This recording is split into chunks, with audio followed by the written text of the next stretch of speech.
नमस्कार दोस्तों। आप इस चैनल के थ्रू अब तक ट्रैवलिंग और लैंग्वेज के वीडियोस देखते आए हो।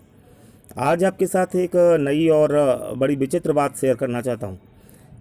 दोस्तों, हमारी आर्मी ने समय समय पर अपनी वीरता का कौशल दिखाया है, लेकिन आज मैं जो बात आपके साथ शेयर करने जा रहा हूँ उसमें वीरता आर्मी के जैसी ही है, लेकिन वो व्यक्ति आर्मी से नहीं थे। बात कुछ ऐसी थी कि आज यानी 19 अप्रैल को 19 अप्रैल 2020 को पाकिस्तान के डॉन न्यूज़पेपर ने एक पुरानी न्यूज़ को फिर से प्रकाशित किया था, फिर से पब्लिश किया था। खबर थी 1965 के इंडो पाक वार की। इस वार में पाकिस्तान ने राजस्थान की सीमा पर स्थित भारत के अंतिम रेलवे स्टेशन मुनाबाओ को अपने कब्जे में कर लिया था। मुनाबाओ बाड़मेर से करीब 120 किलोमीटर की दूरी पर भारत का अंतिम स्टेशन है।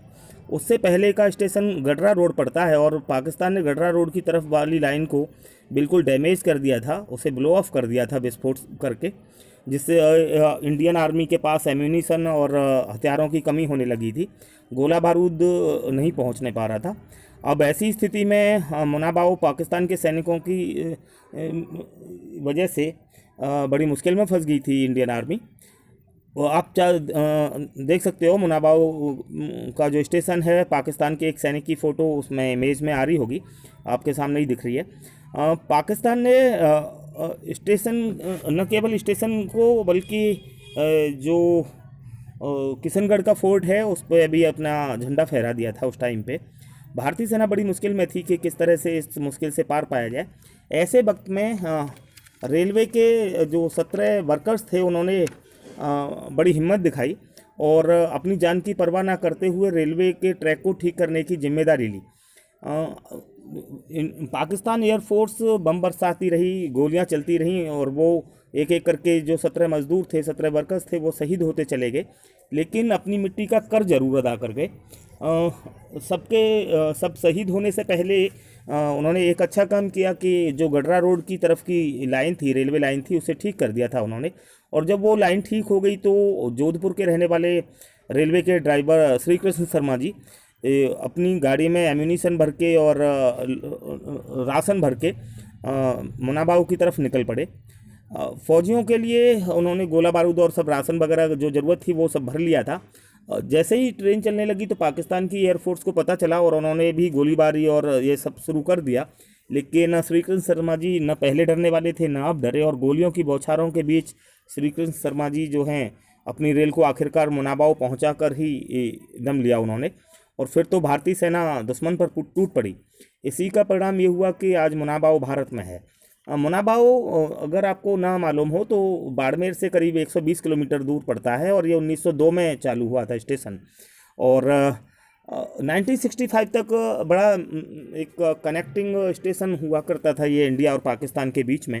ये डायरेक्ट कराची के हैदराबाद को जोड़ता था। एक ट्रेन चला करती थी सिंध मेल, जो भारत के अहमदाबाद से स्टार्ट होके और मुनाबाओ होते हुए और कराची के हैदराबाद तक जाया करती थी। लेकिन 1965 के जो वॉर हुआ और उसमें जब कब्जा हुआ तो फिर उसके बाद बंद हो गई। हालांकि अब थार एक्सप्रेस दोबारा से शुरू हुई है, वो एक अलग चीज़ है। लेकिन मेरा जो इस वीडियो को लेके आने का जो मकसद था वो यही था कि मैं आपको ये बता पाऊँ कि भारत का हर आदमी, भारतीय नागरिक, ज़रूरी नहीं है कि वो तभी अपनी वीरता दिखाएगा जब वो आर्मी में है।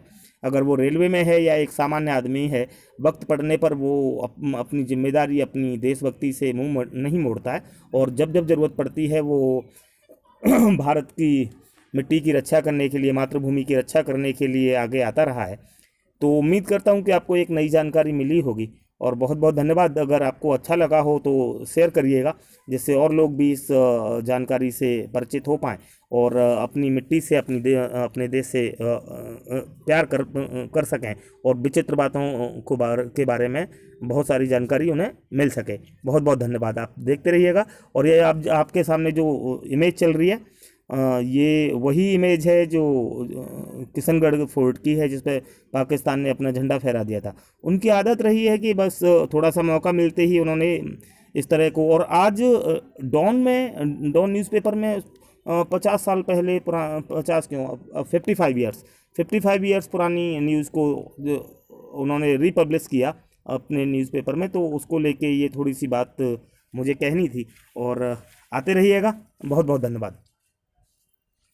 अ, अभी चलते हैं और फिर नेक्स्ट टाइम लेके मिलेंगे आपके साथ। ओके, धन्यवाद जी।